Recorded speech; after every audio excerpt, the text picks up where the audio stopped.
Hello, hello, hello. This is an Emerson, Lake and Palmer primer. People, I think two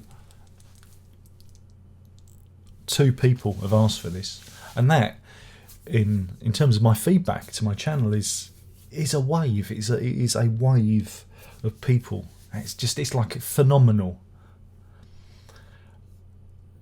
But I don't know why you want this, because you know what Emerson, Lake and Palmer sounds like. You don't need me talking about them. Starts with the eponymous Emerson, Lake and Palmer. No, they are not a branch of a solicitors. I've got to do the joke. You got to do the joke. You must honour the joke. Again, Greg Lake had left a band. Emerson had left a band. Greg Lake had Palmer had left another band. And then they formed this band. I love the idea of Hendrix joining. Yeah, because they wanted Hendrix in the band, and then it would have been called Help. Yeah? I love that idea. You know? Just me then. Starts with the Barbarian, a piece of music by Bella Bartok. It's a 1911 piano piece, Allegro Barbaro.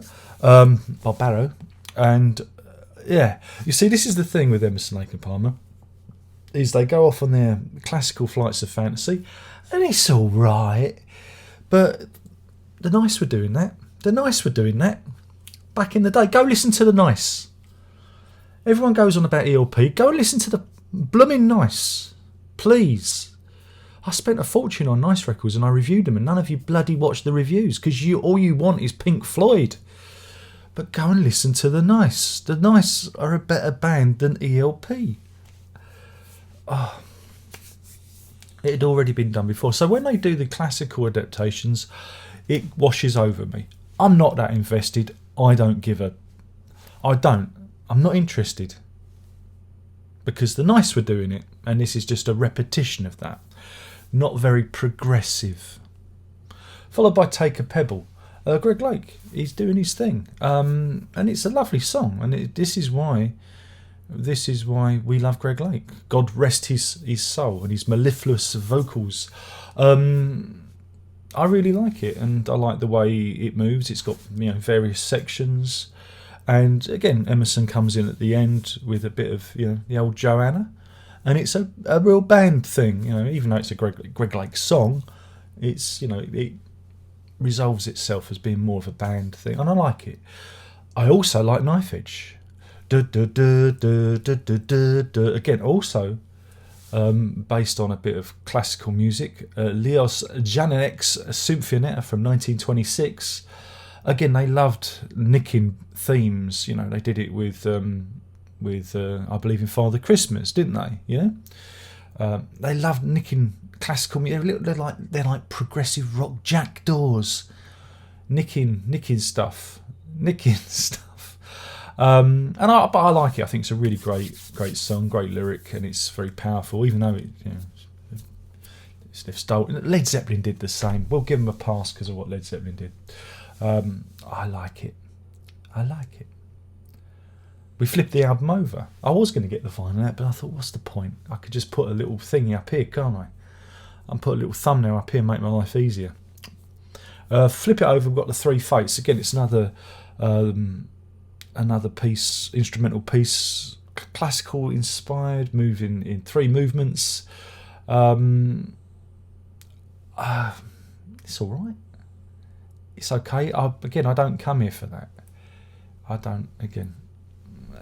And the same as I don't come here for Tank either, which I think works better when they do these live takes on live solo spots, but on a record, giving Cole Palmer a drum solo on an album is just doesn't do anything for me. But then the album ends with Lucky Man, again another Greg Lake driven song, again which I think Keith Emerson really didn't like.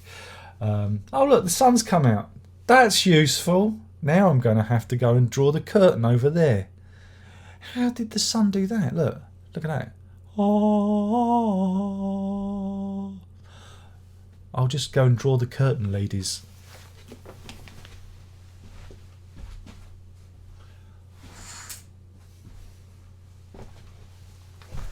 There you go. You didn't even notice that, did you? Didn't even notice. So yeah, we have Lucky Man, which again Greg Lake said he wrote when he was 12. The lyric and the song and everything. Very talented guy. Very talented. I really like it. I like it. It's a song of naivety. You know, you can tell when it was written. But it's got that amazing Moog. Is it the Moog solo at the end? Whoop, whoop, whoop, whoop, whoop, whoop, whoop, whoop. I love it. But, you know, again, it's 6 of one and a half dozen of the other. You know, if I was to take this album down, there's only 3 songs on it I actually like. In terms of a rating, I'm going to give it 3 tanks out of 5. Because I only like 3 of the songs. 3 tanks out of 5. This is followed by... God, Twitter's going crazy out there. Followed by the one we love. It's Tarkus. Yeah. 14th of June 1971. Tarkus. Now we're talking. We roll up our sleeves. We like this one. This is from the cover, which is just iconic. It's a prog icon, which has a giant armadillo with tank tracks by William Neal himself. Again, derived from Tarka the Otter. That's where the name came from, and they kind of extended it with another vowel sound. So yeah, I mean, this is the one, isn't it? This is the one. Opens with Tarkus, which is 20 minutes long. It's a song epic. This is what the kids want, and it's manic, it's crazy, it's all over the place. I shouldn't like it, but I do, because it is just so bonkers that it works, and the idea that these creatures are fighting against each other, you know. And if you listen to the live track, it has Epitaph from that band in the middle, which is pretty cool, works really well. I think it's brilliant. We flipped the record over to side 2, Jeremy Bender, another fun little track, only 1 minute 41, so they can do long songs, they can also do short songs too. Bitches Crystal is a kind of a jazzy kind of workout only way, as the isn't that the one that has the line, why did he lose 6 million Jews in it, which I always, you know, always jolts me. It's an anti-religion song, you know. I think them and Jethro Tull were on the same page at that point. Old Ian Anderson, you know, being critical of religion, followed by Infinite Space. It's all right. Time and the Place is a bit of a rocker, good fun, and it ends up with Are You Ready, Eddie, which is a joyful. Again, I like it when they do their funny songs. It's a joyful song about Eddie Offord, yeah, the producer who we'd worked with. Yes, and they worked with the old ELP, I believe. So yeah, that's fun, isn't it? Yeah. So yeah. In terms of rating, I'm just going to go all out. I'm going to give this 5 Aqua Tarkuses out of 5, because I still like this one. I still like it. It's a good one. This is followed by Pictures and Exhibition, which is a live album. Quite unique, really. Released November 1971. Again, 2 albums in a year. Very prolific. Recorded at Newcastle City Hall, and based on, well, Pictures of an Exhibition by Mussorgsky. Let me put my teeth in. Again, if you were a kid in the 70s, I was raised on Pictures of an Exhibition, the classical one, you know. I think it's because the teacher had been listening to this and having a funny cigarette, very exotic. And so I know the classical music, and I know this. It's fun, you know. It's it's okay. But again, I don't know. It's not something that I go back to. It's not, it's not something that it's not something that I would put on as an ELP record. Funny that. I enjoy it. I think it's fun. I think it works, but I don't seek it out. I'm back at Tarkus, mate. I'm back at Tarkus, which I think is their best record. Great for Nut Rocker at the end, which is which is an old 50s or 60s number. Again, it's a cover track. But yeah, I mean, in terms of them covering classical music, this is them at their peak. And it's, like I say, it's good, but it doesn't speak to me. This is followed by Trilogy, which is their third studio album. And there's 3 of them, and they play on that iconography on the cover. The insert with there's multiple versions of them in the forest I really enjoy. 6th of July 1972 released. It's an album that, again, it's like the first album. Bits of it I like, bits of it I don't care for. Starts off with Endless Enigma, which is an instrumental. Fugue is an instrumental. And resolves itself with Endless Enigma Part 2. But from the beginning, it's Greg Lake. Here he is, and we like that. I like From the Beginning. I like The Sheriff. Again, one of their funny songs. I like Hoedown, based on Aaron Copland. Well, they'll be covering more Aaron Copland later on. But I love it, because I love the woo, woo, the synthesizers and the we're all cowboys now. Wee-ha! I love it. We flip it over. Trilogy, don't really care for. Live in Sin, don't really care for. Abaddon's Bolero, don't really care for. I don't like this record that much. It's not.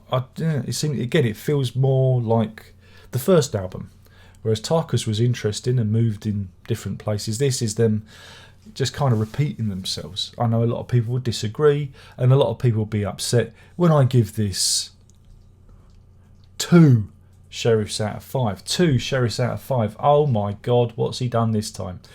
That brings us to Brain Salad Surgery. That song's not on the album. That's not on the album. There you go. And it's we know it's a reference to fellatio, apparently. Whip some skull on it and all that cobblers. Released 19th of November 1973. Again, this, I would say, this is their lamb, isn't it? This is the peak of them at their power. This is them distilling everything they are onto a single album. And again, we have the iconic artwork from H.R. Giger, who would later go on to do the design for Alien and lots of other interesting things, working on Jodorowsky's Dune at this point, I believe. And it's a very interesting album sleeve. You can even see the tip of the penis still there. They tried to airbrush it out. There is a penis on the cover. Shocking. Ban these penises. Ban them all. And yeah, I mean, you've got Pete Sinfield helping out with the lyrics, so that gives an extra bit of depth. They're all over the place. Starting with Jerusalem, the William Blake poem put to music. Doesn't it make you feel proud to be British? Don't it, Gov? You know, and it's big and bold and bombastic, and that's what we want. Toccata, another adaptation from Alberto Ginastera. It's all right, but I don't care, because I'm jumping to Still You Turn Me On. It's a Greg Lake song, and we love that. I love Benny the Bouncer, another one of their funny songs. And then we get into the piece de résistance of Khan Evil 9, divided over 2 sides. You have part 1 on the end of side 1 and the rest of it on side 2. It's, well, I don't know, it's about a spaceship or something, or robots taking over. I don't know. It's delightfully bonkers in the same way that Tarkus is delightfully bonkers. But we've got the added dimension of Pete Sinfield's lyrics, which gives it an extra zhuzh to the proceedings. It's good fun. It's a shame it's divided over the 2 sides. It's a shame it's not complete. There's been mixes of it on DVD or whatever where they've merged them together. But it's a little bit jarring that even ELP couldn't fit a song on one side. They had to put a bit on the other. It's a testament to their utter bombast, and I like it. I like the album a lot. So for that reason, I'm going to give it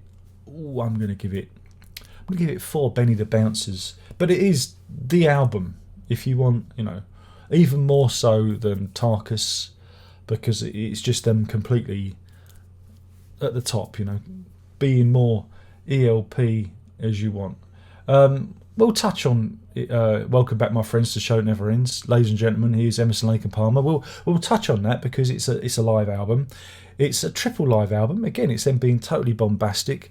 You get a complete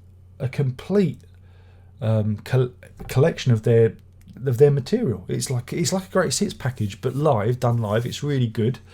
And seek it out.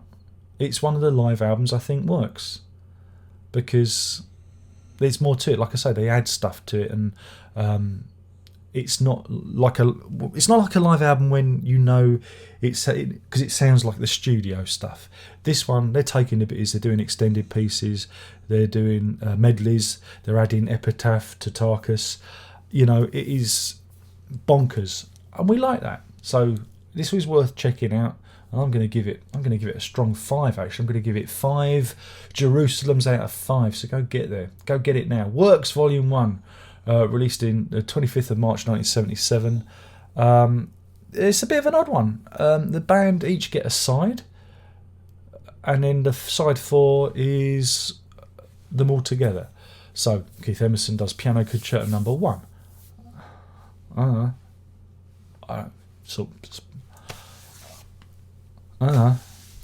Greg Lake has his bit where he gets loads of great ballads like C'est la vie, do your leaves all turn to brown, do they scatter all around me, C'est la vie.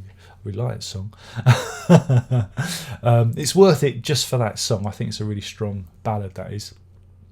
Carl Palmer gets to do loads of stuff. The Enemy God Dances with the Black Spirits, which is again a Prokofiev cover, which I think is the one that jumps out at me. And of course you've got another version of Tank, and side 4 features Fanfare for the Common Man, the hit, Aaron Copland again. Do do do do do do do do do. I like the bass line. I think the bass line's quite hypnotic. Followed by Pirates, where Simfield gets to do Pirates with the band, and yeah, I mean, it's all right. But Fanfare for the Common Man, isn't it? That's the track you go for. In terms of a rating, it's all over the place. So I'm going to give it 3 C'est la Vies out of 5. 3 C'est la Vies out of 5. You know, it's And on the 10th of November, it's the same year, they released Emerson, Lake and Palmer's Works Volume 2. And yeah, you've got, well, again, this is a bit odd because you've got B-sides and singles, and it's almost like a compilation and the offcuts from the previous album. I like it. This is what Work should have been. Slightly more it is focused. Starts with Tiger in a Spotlight, which I really, really like, which is a B-side apparently, recorded in 1973, but ended up as B-side of All I Want Is You, apparently. I'm getting this from the Wikipedia page. When the Apple Blossoms Bloom in the Windmills of Your Mind, I'll Be Your Valentine, which is a B-side to Jerusalem. Bullfrog is another cover. Brain Salad Surgery, the actual track, is here. Barrel House Shakedown, again. So it's Emerson. Yeah, Emerson was obsessed with honky tonk music. He did. Didn't he do a whole album of honky tonk kind of music? Was it called something like Honky White Man or Honky Tonk White Man or something? I've probably forgotten the title and balls that up. Hey, what the hell? Watching Over You is a ballad. So Far to Fall, which is B-side to Tiger in a Spotlight. Maple Leaf Rag, again Scott Joplin cover. I Believe in Father Christmas, the other hit. Again, sampling Prokofiev there. Do do do do do do do do do do. Used to bug me when I was a kid. So I was thinking, I know that. But there you go. Honky Tonk Train Blues, Show Me the Way to Go Home, which is a nice cover. I like it. I like it more than the other one. It has more. It works better as a compilation, and for that reason alone, I've got to make it better than the last result. So I'm going to give it 4. I'm going to give it 4 bullfrogs out of 5. God damn it! And now the one you've all been waiting for, released on the 18th of November 1978, is of course their 7th studio album, Love Beach, and we all know what Love Beach is like, don't we?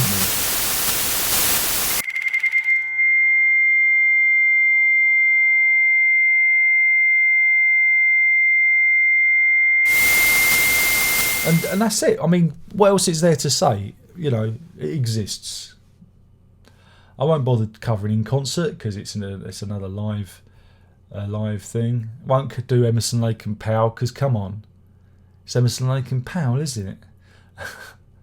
We jump ahead to 1992, 27th of June 1992, and Black Moon.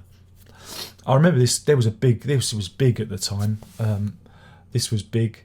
And they came back and they played the Royal Albert Hall, and I was too poor to buy tickets because I really wanted to go. Because I was like, oh yeah, that'd be good. That'd be a good gig. Because they were banned, weren't they? They were banned from the Royal Albert Hall for burning the American flag. Well, Keith Emerson was with the Nice, not Lake and Palmer. But I think because Lake and Palmer slipped the guys at the Royal Albert Hall a fiver, they let them play. I think that's how that sounds like that'd be the story. It's a bit of a divisive one. I know, again, the latter period people don't like. I thought it was all right-ish. You know, it was all right-ish. You know what I'm saying? It was all right-ish for a comeback record. So yeah, that was a thing. Standout tracks: Black Moon, Paper Blood. You've got Romeo and Juliet cover from Prokofiev. So yeah, I mean, it is what it is. It's a latter period album. Best seen on their Live at the Royal Albert Hall release, which was released in 1993. And again, it shows you some of the tracks from that. I think, was it Paper Bloods on there and Black Moon, the standout tracks. Check that one out. And then there is, was it In the Hot Seat, which was out in 1994, 27th of September 1994.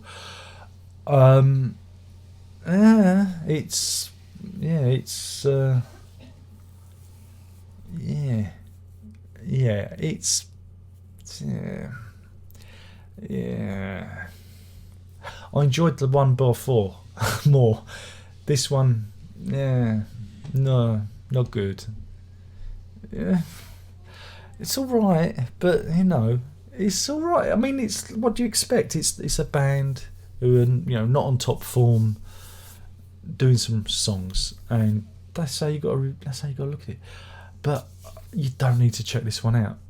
I'm going to be cruel. I'm going to give it 2 daddies out of 5. 2 daddies out of 5, and that's it really, because the rest is kind of live albums, not really worth talking about.